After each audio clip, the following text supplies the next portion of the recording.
Hey, welcome to another segment of Chalk Talk, and I got a good friend of mine, one of my best friends, also former teammate from the Washington Redskins, Phillip Daniels, here with us in Joe Gibbs Racing today. Hey, Phil, appreciate you coming on with us today.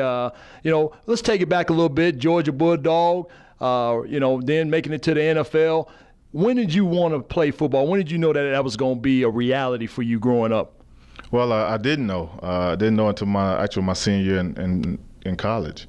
I knew I was good enough to play. I knew I was playing pretty good in college, but until my college coach, which was Ray Goff, came up to me and said, it actually was my junior year going into my senior year, he said, you're going to have an opportunity to play on the next level.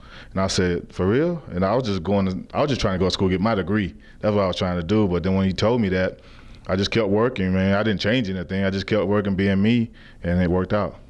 So you say degree to the league, and now you look at your career, 15 years in the NFL. We know that NFL stands for not for long, if anybody didn't know that.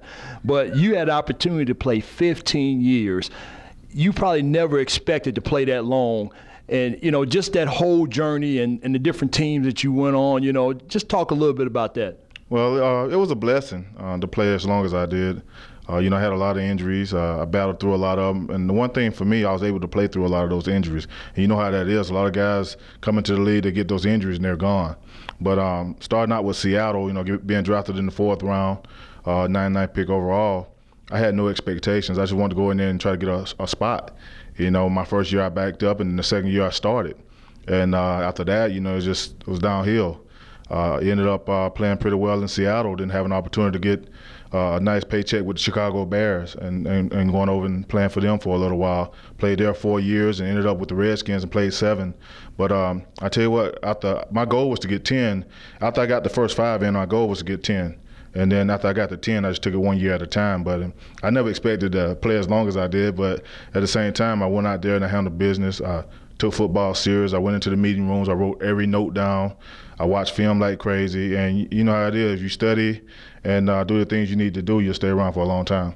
Well, that comes from a consummate pro, how you stay in the game as long as he did. Maybe it may not be 2, 3, it may be 5, it may be even 15 like him, and just being a pro, writing down every note and doing all those things. But we know it must come to an end at some point in time for all of us. And that's one of the biggest issues, I think, what we know as far as the transition. And even what you're doing now, you went into the player development for 1 year with the Washington Redskins, but I think you found your niche. This guy right here, if anybody didn't know, and I know on the lighter side of things, when it comes to supplements with all the stuff in the lieu of A-Rod and all that stuff with the negativity that comes along with it, well, you bring a brighter side to it. And we used to call this guy the pharmacist in a good way, because we knew we can always trust this guy because everything that he had was always within the rule leagues. And even right now, what you're doing. Talk a little bit about that and about supplements. Well, I started a company called Demolition Sports Nutrition. And like you said, you looking at the chest, but like you said, there's a lot of negative publicity going on about supplements, and not necessarily supplements, but the thing that guys are doing with PEDs. The reason I started my company is to help athletes, just help them know what they need to take and what to put in their bodies. Just good nutrition, clean nutrition. I don't have any stimulants or any banned ingredients in my products, and just me being able to help athletes out, I feel good about that. Like you say, you guys called me the pharmacist when I was in Washington. That's guys coming to my locker all the time, getting stuff out my locker, having me mix stuff up for them. I kind of knew that was my niche a while ago, but you have to explore other things before you really find out what you want to do, and that's what I did. Like I said, I went over and worked for the Redskins for a year, and then I left there in February, and I started listening to my powerlifting team, and for 2 years they had told me you need to do something. You need to put some products out there because everything you tell us work. And I'm listening to them, I started the company, and it's going pretty good right now. But the thing about it, I want all the athletes to know that they can come to me, get their products, and not have to worry about being banned or being fined or anything like that before putting something in their body that they don't need to put in there. Is there a website? Yeah, the website is it's demolitionsportsnutrition.com. So you can go on there, and my product Destroyer is the one that everybody's talking about because it's breaking a lot of records right now. So go get that. Well, you still got football in the family.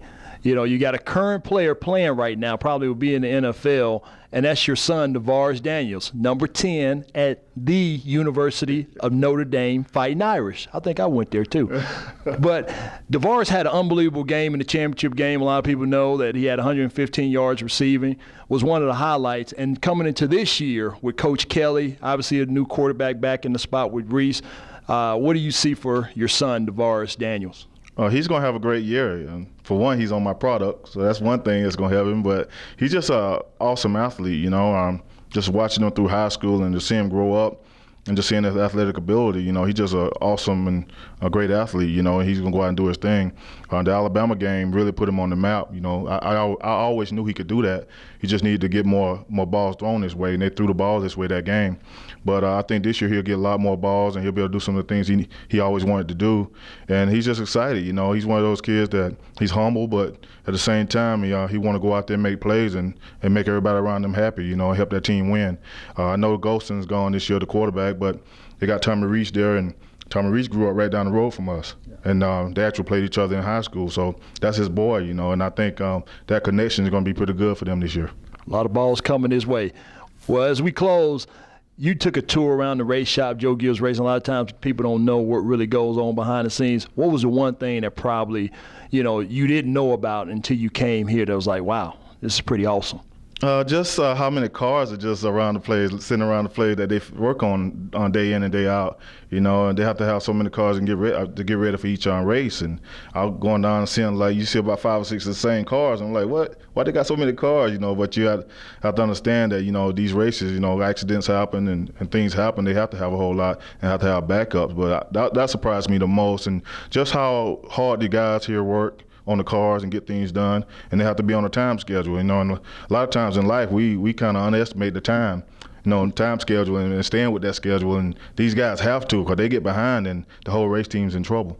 Wow, that's pretty good, man. That's a pretty good game plan for life model right there. You got to have you on the time schedule. That's what Coach Gibbs talks about. Everybody's on the clock, you know, in life. And what do you do with that is very important. So, hey, man, I appreciate you coming and spending a little time with us here. And that's another segment of Chalk Talk with my buddy Phillip Daniels.